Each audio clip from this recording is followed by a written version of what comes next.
Hurmatli akalar, mana bizlar oldingi balkalarimizni ko'rinishi bizlar listi olib, mana shu ko'rinishda bukib, mana yerda bitta arg'uchasi bo'lardi, ikkita gepi, anaqa qilib, ikkita paqqasini birlashtirib, mana ko'rayotgan bo'lsanglar, mana tepasidan svarka berib, balka yasab, balkamizning ko'rinishi mana shu holatda bo'lardi.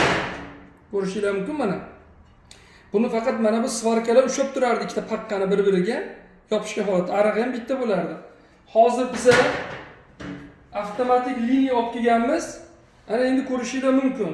Bu yerda mana bu yerdan tepa qismi va past qismidan ariqcha tushirilgan, usiliniya qilingan, yonidagi mana bu giplari ham bittaga ko'paygan. Oldin bitta bo'lsa, hozir mana ikkita ariq bo'lgan. Buni yaxshi tomoni bu ikkitasi bir-birini ustiga mana shu ko'rinishda minadi.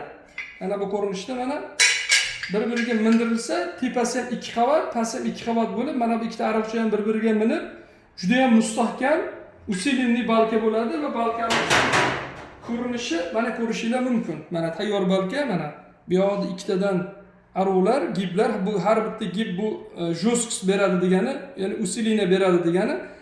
Tepasi ham, pasti ham 2 qavatdan mana bir-birini quchoqlab turibdi. Alohida mana bu yerda usiliniya berilgan. Ya'niki bu mana shu chuqurchani hisobiga ham, как уголок hisobiga ham bu yuk ko'tarishi ancha-muncha baquvvatlashgan. Bundan tashqari biz yangi liniya olib kelganmiz.